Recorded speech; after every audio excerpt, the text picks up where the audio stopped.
of the world, do you think they can ever come together and form a democracy? Over the next few slides, I'll try and talk about this argument to you guys. If you can recognize Japan, Saudi Arabia, UAE. I'll start with an example of what I mean. The government passed a nice legislation around 50% reservation for women in panchayats. This is an image to demonstrate that, but it is very popularly believed and known that most of these women are representing men from their families and not actually representing. So where is this gap? It seems like the democracy is failing us on most fronts, if not all.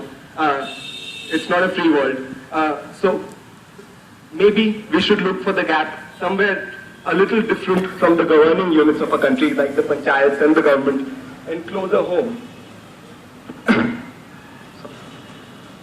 I'll just wait for the next slide.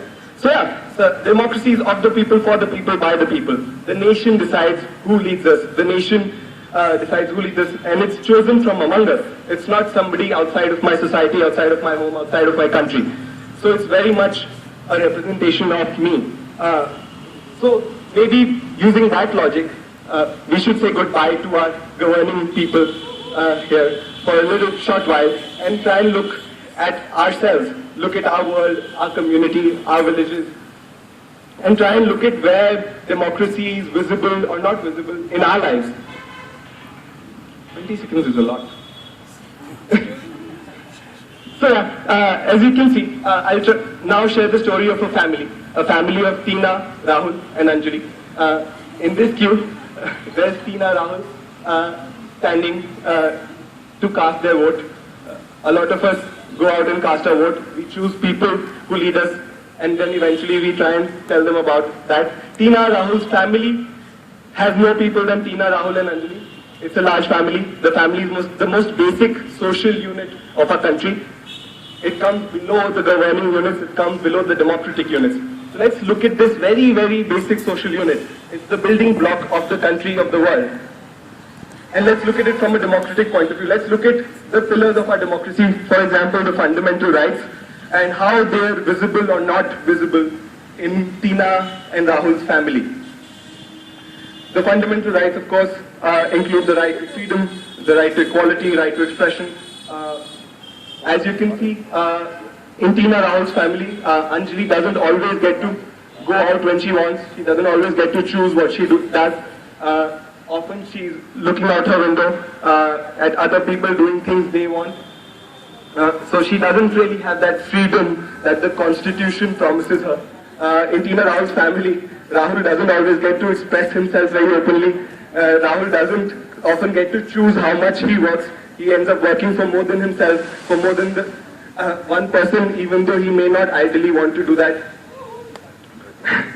So it's not essentially equal, right? It's not very democratic, this family. In Tina Rahul's family, Anjali often has to make special cases for her education to be equal to her brothers or her cousins. It's not natural against exploitation. Half the families in India have cases of marital abuse in sexual or physical form. So while we expect the government to enforce that right for us, we're not enforcing it in the most basic social unit of a country. In Tina Rahul's family, for example, and in Tina Rahul's family, there is also no right to constitutional remedy. A lot of the issues in Tina Rahul's family never make it to a court. They never make it to any audience whatsoever. In fact, they're kept silent, they're kept under some cloak of embarrassment, dignity, respect. And this very fundamental sixth right, which solidifies the other fundamental rights that ensure a democracy, is not there.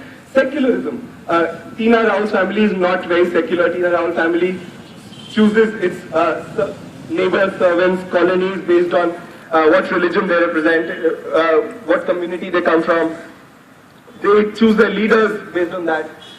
Casteism. Tina Rahul's family is looking for a husband for Anjali, ideally from the same caste, from the same sub-caste, or an upper caste in this pyramid of caste. While they expect the government to have no caste preferences, they themselves have very strong and very well-enforced caste preferences in their family. And B.R. Ambedkar said, one of three things he said was a warning is one man, one value. And he said that our democracy will fail because while the Constitution says one man, one value, our society doesn't have that. There's discrimination. In Tina Rahul's family, Tina has never been equal to Rahul. Tina has entered this family and she's lost any sense of equality. So then what? This is a very activist kind of argument that points towards some sense of idealism. So what am I saying? What's the solution? What's the problem? I'll just wait for the answer.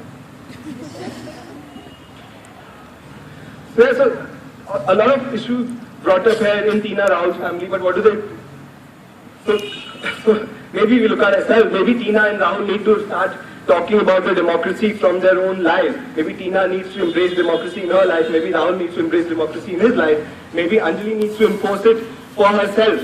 Democracy is opt for by the people. It doesn't come from the government. It comes from the people to the government. And if every person in a democracy is equal, then essentially the democracy will be equal. It doesn't require a Narendra Modi or a Rahul Gandhi, a farcical, a monarchical and anarchical leader to lead us to it. It should come from us to the leaders.